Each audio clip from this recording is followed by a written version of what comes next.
अस्सलामुअलैकुम। आज मैं आपके साथ शेयर कर रही हूँ बहुत ही मज़े की चीज़ी पोटैटो नगेट्स की रेसिपी। बिल्कुल क्रिस्पी और चीज़ी बन के तैयार होती है, तो इस रेसिपी को करते हैं स्टार्ट। सबसे पहले हमें चाहिए होंगे 4 से 5 मीडियम साइज़ के आलू। इनको हमने कर लेना है ग्रेट, तो आलू को अच्छी तरह से बॉयल कर लें, उसके बाद ग्रेट कर लें या फिर मैश कर लें।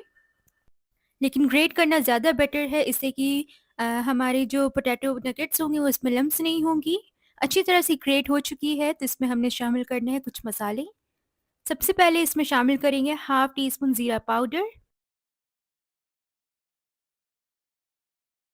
Half teaspoon black pepper powder, 1 teaspoon chaat masala powder,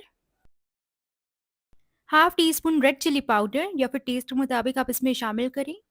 नमक जाएगा हस्बे ज़रूरत और इसमें शामिल करेंगे 2 चीज़ की स्लाइसेस या फिर आपने चीज़ क्यूब डालनी है वो ग्रेट करके डालें, इससे बहुत अच्छी टेस्ट है। ये प्रोसेस्ड चीज़ मैंने इस्तेमाल किया है। तमाम चीज़ों को अच्छी तरह से हमने मिक्स करनी है। अच्छी तरह से मैश करते हुए आपने इनको मिक्स करनी है कि एक डो की फॉर्म में आ जाएगी। अच्छा जी, अब हमने इसमें शामिल करनी है ब्रेड क्रम्स, क्योंकि जो भी मॉइस्चर होंगी आलू में वो सोक हो जाएँगी। या तो आप इसमें ब्रेड क्रम्स शामिल करें या फिर अरारोट पाउडर या फिर कॉर्नफ्लावर या फिर आप इसमें मैदा शामिल कर दें। तो कोई भी चीज़ आपके पास मौजूद हो वो इसमें डाल लें। अच्छी तरह से हमने इसको करना है मिक्स और ये कुछ डो की फॉर्म में आ चुकी है। अब हमने इसकी शेप तैयार करनी है, तो सिंपल से थोड़ी-सी पोर्शन आप ले लें और नगेट्स की हमने इसे शेप देनी है। सिलिंड्रिकल शेप में मैं इसे बनाऊँगी।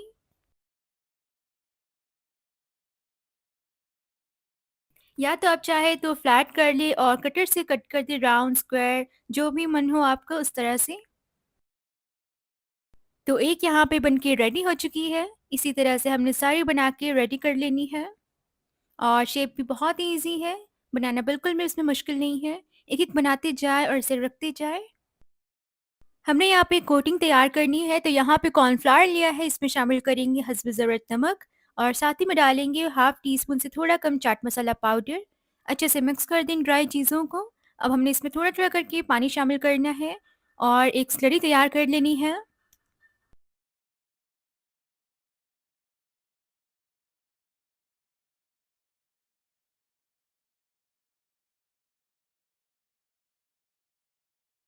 यहाँ पे कंसिस्टेंसी आप चेक करें, बिल्कुल इस तरह से ही होनी चाहिए। बहुत ज़्यादा थिक भी नहीं और बिल्कुल भी बहुत ज़्यादा थिन भी नहीं होनी चाहिए, बिल्कुल रनी नहीं होनी चाहिए। अब हमने करना ये है कि एक-एक नगेट्स आपने लेनी है, उसमें डिप करें अच्छी तरह से और दोनों साइड से इनको कोट करें। उसके बाद ब्रेड क्रम्स में हमने इसे शामिल करना है।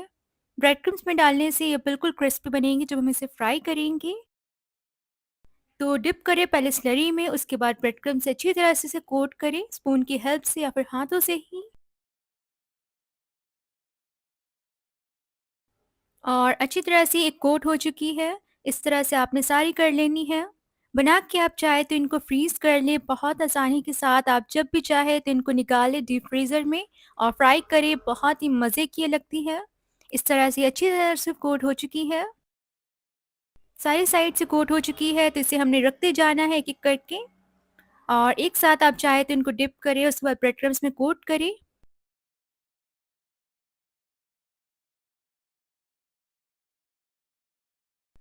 इनको आप फ्रीज़र में फ्रीज़ कर सकते हैं कुछ 1 वीक के लिए, बिल्कुल भी ख़राब नहीं होंगी। डीप फ्रीज़र में आपने शामिल करनी है। और ये सारी बन के रेडी हो चुकी है, तो हमने करना है इनको फ्राई। ऑयल को आपने मीडियम फ्लेम में गर्म करनी है, उसके बाद आपने इसे शामिल कर देना है। जितनी आ जाए उतनी आपने शामिल करनी है और मीडियम टू हाई फ्लेम में ही हमने इसे फ्राई करनी है।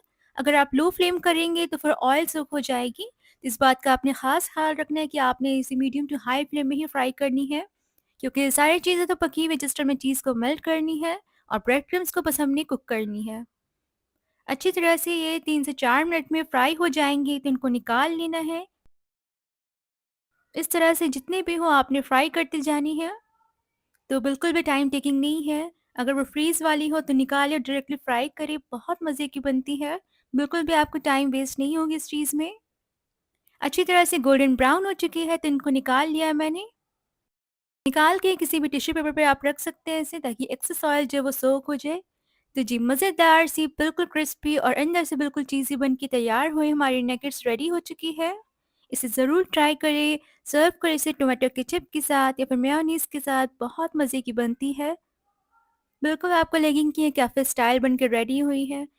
Try and let me know in the comments how it turned out and do subscribe my channel. मिलूँगी बहुत जल्द नेक्स्ट रेसिपी में इंशाअल्लाह। अल्लाह हाफ़िज़।